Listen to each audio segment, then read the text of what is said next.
The goal of this video is to explain how Bitcoin works under the hood, to give a clearer idea of what it really means to own, send, or mine Bitcoins.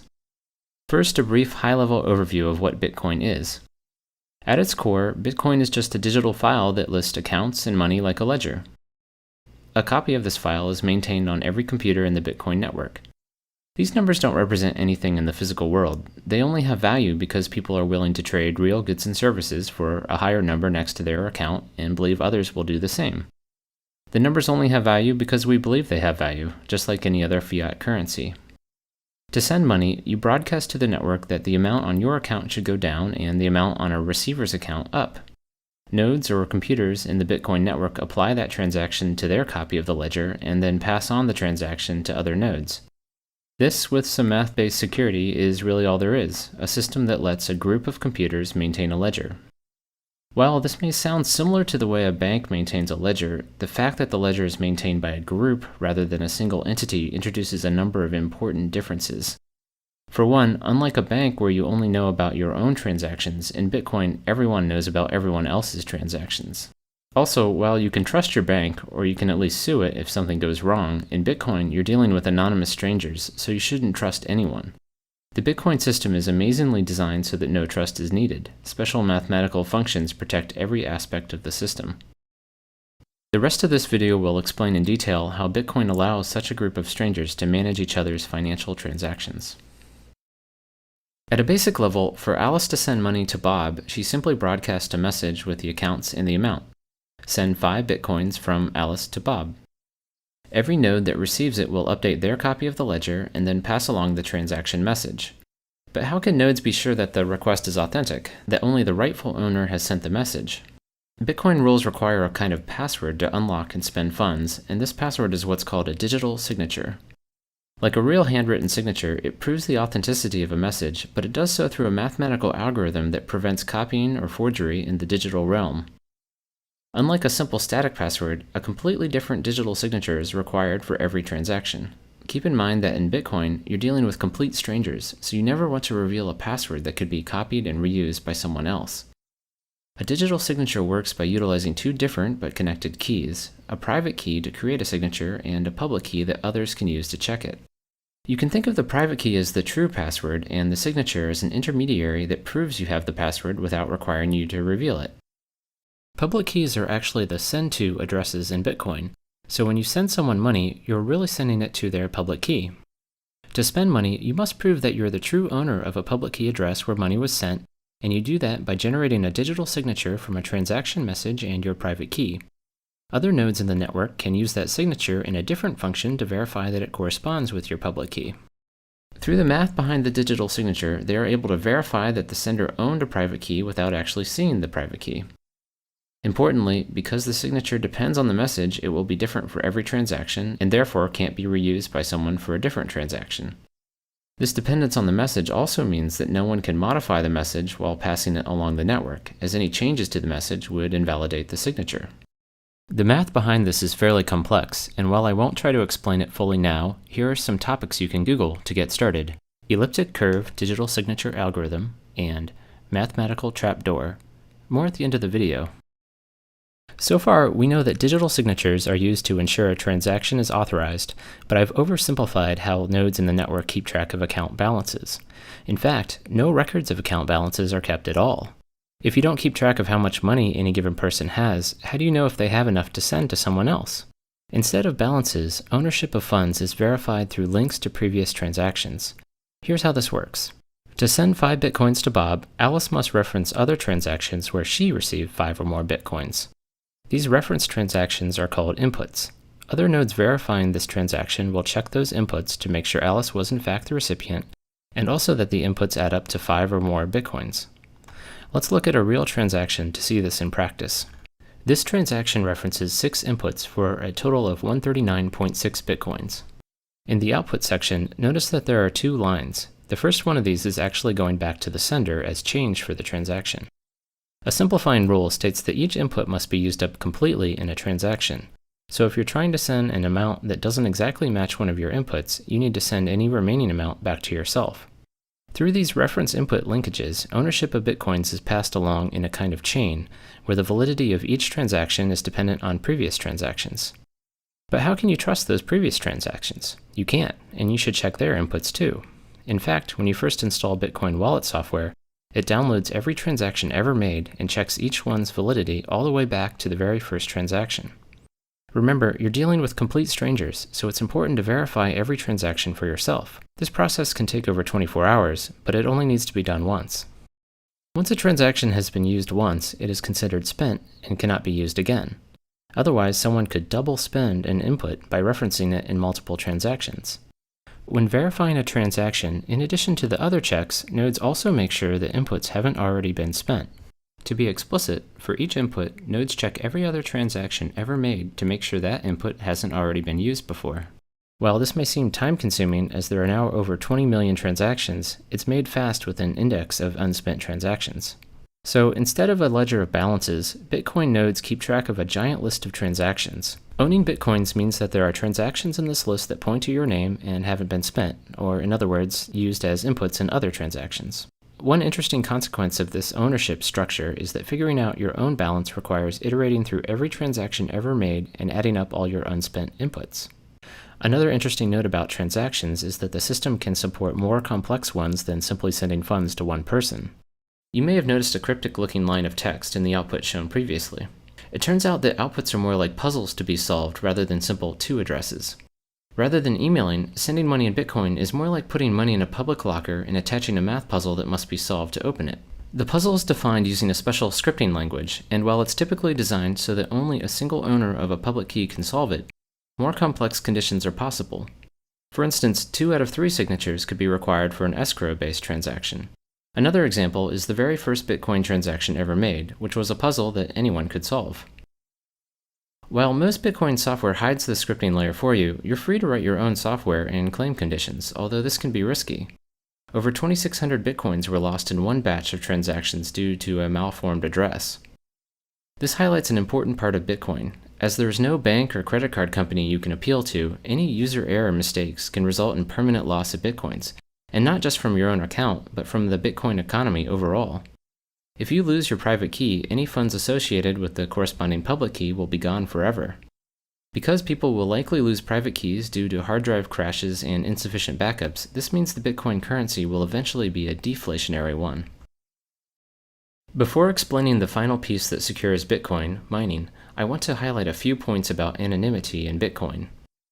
If you access Bitcoin through a Tor network that hides your IP address, you can use Bitcoin without ever revealing anything more than your public key.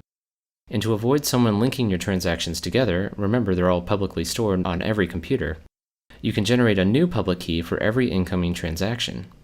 It is possible, however, to inadvertently link public keys together. In the transactions shown earlier, 6 input transactions were used as sources, and despite the fact that all those inputs were sent to different addresses, they all became linked in that transaction. The sender proved that he owned all of those addresses by supplying the digital signature to unlock each one.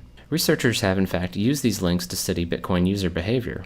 You might think that generating a public key receiving address could potentially create a link to your true identity, but even this step is anonymous and amazingly can be done with no connection to the network.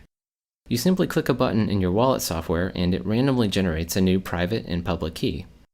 Because there are so many different possible addresses, there's no reason to even check if someone else already has that key.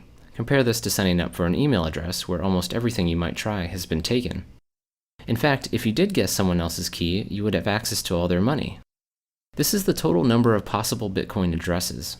These large numbers protect the Bitcoin system in several ways, so it's useful to try to appreciate just how big they are. Some estimates for the number of grains of sand in the entire world are around 7.5 million trillion. Now imagine that every grain of sand represented an entire other Earth of additional grains, and you're still much smaller than the possible number of Bitcoin addresses. Let's recap Bitcoin security so far. By verifying the digital signature, we know that only the true owner could have created the transaction message. And to make sure the sender actually has money to spend, we also check each referenced input, making sure it is unspent. But there is still one large security hole in the system that can make this unspent check unreliable, and this has to do with the order of transactions. Considering that transactions are passed node by node through the network, there's no guarantee that the order in which you receive them represents the order in which they were created. And you shouldn't trust a timestamp because someone could easily lie about the time a transaction was created. Therefore, you have no way to tell whether one transaction came before another, and this opens up the potential for fraud. A malicious user, Alice, could send a transaction giving money to Bob, wait for Bob to ship a product, and then send another transaction referencing that same input back to herself. Because of differences in propagation times, some nodes on the network would receive the second double spending transaction before the one to Bob. And when Bob's transaction arrived, they would consider it invalid because it's trying to reuse an input. So Bob would be out both his shipped product and his money. Overall, there would be disagreement across the network about whether Bob or Alice had the money because there's no way to prove which transaction came first. In light of this, there needs to be a way for the entire network to agree about the order of transactions, which is very much a daunting challenge in a decentralized system. Bitcoin's solution is a clever way to both determine and safeguard the ordering through a kind of mathematical race. The Bitcoin system orders transactions by placing them in groups called blocks and linking those blocks together in something called the blockchain. Note that this is different from the transaction chain we discussed earlier. The blockchain is used to order transactions, whereas the transaction chain keeps track of how ownership changes. Each block has a reference to the previous block, and this is what places one block after another in time. You can traverse the references backwards all the way to the very first group of transactions ever made. Transactions in the same block are considered to have happened at the same time, and transactions not yet in a block are called unconfirmed or unordered. Any node can collect a set of unconfirmed transactions into a block and broadcast it to the rest of the network as a suggestion for what the next block in the chain should be. Because multiple people could create blocks at the same time, there could be several options to choose from. So how does the network decide what should be next? We can't rely on the order that blocks arrive because, as explained with transactions above, they may arrive in different orders at different points in the network. Part of Bitcoin's solution is that each valid block must contain the answer to a very special mathematical problem.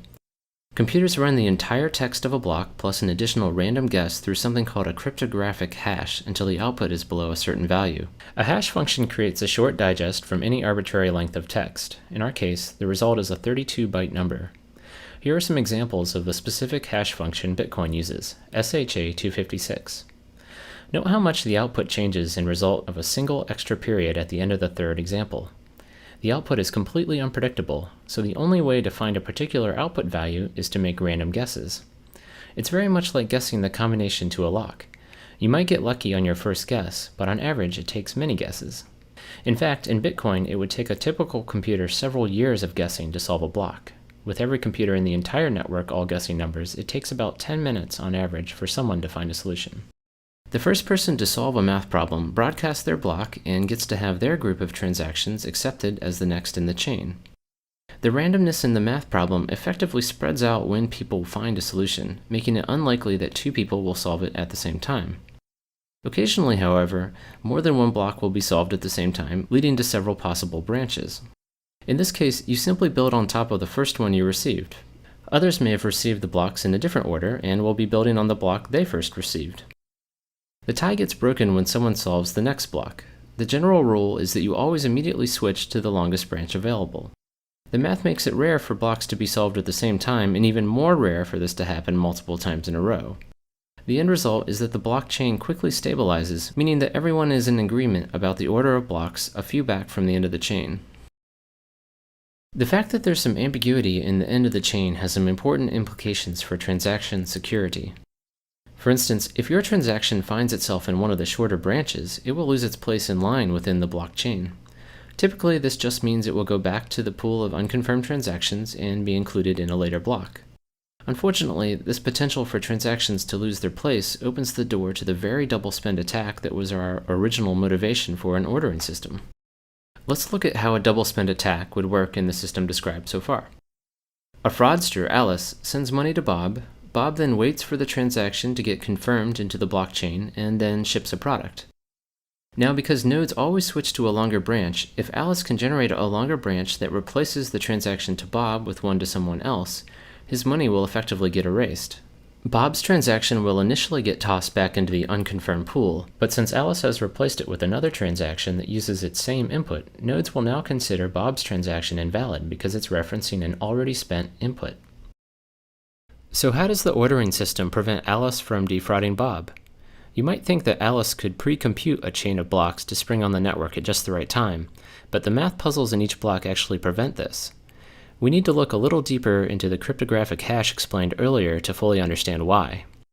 As mentioned previously, solving a block involves trying to get the cryptographic hash of the block to be below a certain value, and you do that by trying different random numbers at the end of the block. Once solved, the hash output is like a fingerprint that uniquely identifies that block. If even a single character in the block is changed, the block's hash would be completely different, just like we saw before when an additional period was added. The hash output, or fingerprint, is actually what's used as the previous block reference. One result of this is that there's no way to switch out a block in the middle of the chain, because the hash value for the new block would be different and the next block's reference would no longer point to it. And subtly, but even more importantly, a block cannot be solved before the previous block is solved. The previous block reference is part of the text that goes through the hash function, so any changes to it would require resolving. Getting back to Alice, this is why she can't pre-compute a branch. She can only start solving blocks once the block she wants to build on is solved and its hash value is known. She is therefore in a race with the rest of the network until Bob ships a product, which is when she wants to present a longer branch. One last question is whether Alice might be able to outpace everyone if she had an extremely fast computer, or perhaps a room full of computers. But even with thousands of computers, she would be unlikely to win the race to solve a block because she isn't racing any one computer, but rather the entire network. You can think of it like a lottery. She can operate thousands of computers, or equivalently buy thousands of lottery tickets, but even then, it's much more likely that someone else would win. She would need control of half the total computing power in the entire network to have a 50% chance of solving a block before someone else, and much more to have a high probability of winning several blocks in a row faster.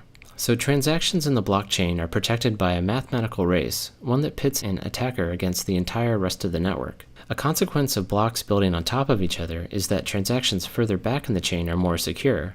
An attacker would have to outpace the network for a longer amount of time to carry out a double spend attack, replacing a block further back in the chain. So the system is only vulnerable to a double spend attack near the end of the chain, which is why it's recommended to wait several blocks before considering received money final. One last comment on the blockchain before explaining the final pieces of the Bitcoin system.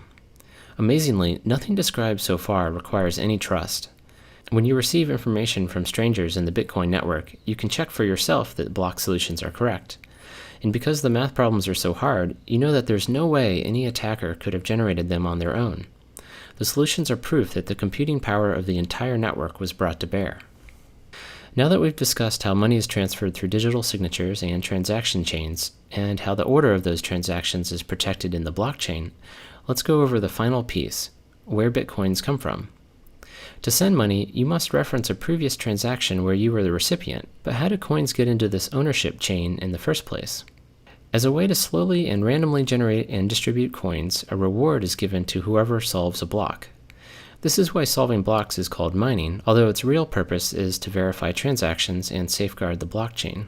Every 4 years, the block reward is cut in half, so eventually no more coins will be released. About 21 million in total will be created. Bear in mind that you can send down to 1/100 millionth of a Bitcoin, so the total number available will likely not limit the currency's usability. Once the block rewards cease, what incentive will miners have to process transactions?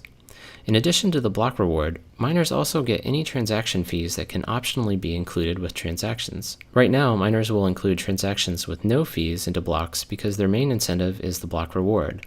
But in the future, transactions will likely be processed in order of the fees attached, and ones without fees will likely be ignored. So sending money in Bitcoin will probably not be free, but will hopefully still be cheaper than current credit card fees. As mentioned before, on average, it would take several years for a typical computer to solve a block, so an individual's chance of ever solving one before the rest of the network, which typically takes 10 minutes, is very low.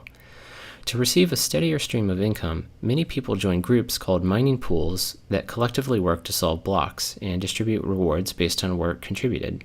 These act somewhat like lottery pools among coworkers, except that some of these pools are quite large and comprise more than 20% of all the computers in the network. The fact that some of these pools are so large has some important implications about security. As mentioned before, it's very unlikely for an attacker to solve several blocks in a row faster than the rest of the network, but it is possible, and the probability increases as the attacker's processing power gains in proportion to the rest of the network. In fact, one of these money pools, BTC Guild, has solved 6 blocks in a row by itself and has voluntarily limited its members to ward off distrust in the entire Bitcoin network. Even with substantial computing power, the farther back in the blockchain a transaction gets, the harder it would be for an attacker to change it. The current recommendation is to wait for a transaction to make it into at least one block or get one confirmation before considering it final. And for larger transactions, wait for at least 6 blocks. In light of BTC Guild's ability to solve 6 blocks in a row, you might want to wait even longer. By design, each block takes about 10 minutes to solve, so waiting for 6 blocks would take about an hour. Compared to the several seconds a credit card transaction takes, waiting this long for a confirmation may seem burdensome, but keep in mind that credit card customers can claim a stolen card months later to have charges reversed from merchants, called chargebacks, so Bitcoin is actually much faster from a merchant's perspective. The particular choice of 10 minutes was somewhat arbitrary, but extremely short times could lead to instability and longer ones would delay confirmations. As more computers join the network and specialized hardware is designed specifically for mining, the block solution time would get very small. To compensate, every 2 weeks, all the Bitcoin software recalibrates the difficulty of the math problem to target 10 minutes. For comparison, a similar digital currency called Litecoin has been able to operate with a 2.5-minute block time. In summary, Bitcoin is a mathematically protected digital currency that is maintained by a network of peers. Digital signatures authorize individual transactions, ownership is passed via transaction chains, and the ordering of those transactions is protected in the blockchain.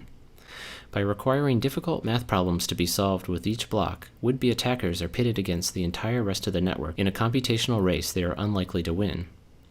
Bitcoin promises many interesting ideas, such as insulation from government meddling, anonymity, and potentially lower transaction fees. It also has many challenges, as it is currently very difficult to exchange Bitcoins for other currencies, and it has been cited as a haven for illegal activity and tax evasion, so governments may try to ban it. Also, the mathematical race that protects the blockchain uses a substantial amount of electricity. If you'd like to view a written version of this video, you can find one on my personal blog, imponderablethings.com. The blog also has some additional explanations of the math behind the digital signatures and cryptographic hashes that underlie the system.